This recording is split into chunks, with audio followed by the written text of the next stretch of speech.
காய் France 2 medium size தக்காளி, ஒரு பச்சை மிளகாய் அரைச்சிடலாம். 3 ஸ்பூன் எண்ணெய், சோம்பு, பட்டை, லவங்கம் போட்டுக்கலாம். 3 பெரிய வெங்காயம் நல்லா கண்ணாடி பதத்துக்கு வதக்கிடலாம். 2 இனுக்கு கருவேப்பிலை, இஞ்சி பூண்டு விழுது 1 ஸ்பூன் போட்டு பச்சை வாசனை போக வரைக்கும் வதக்கிக்கலாம்.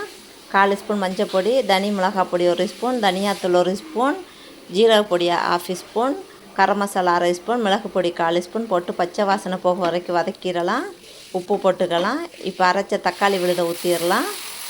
பச்சை வாசனை போக வதக்கிட்டு நமக்கு எவ்வளோ கிரேவி வேணுமோ அதுக்கேற்ற மாதிரி தண்ணி ஊற்றிடலாம். தண்ணி ஊற்றி ஒரு 5 நிமிஷம் கொதிக்க விட்டுறலாம். இப்போ முட்டையை கட் பண்ணிடலாம். கட் பண்ணால் தான் மசாலா உள்ளே இறங்கும். கட் பண்ணி இப்போ போட்டுடலாம். போட்டு லோ ஃப்ளேமில் வச்சு ஒரு 5 நிமிஷம் கொதிக்க விடலாம். செமையாக கிரேவி வந்துருக்குது. கொத்தமல்லி போட்டு இறக்கிடலாம்.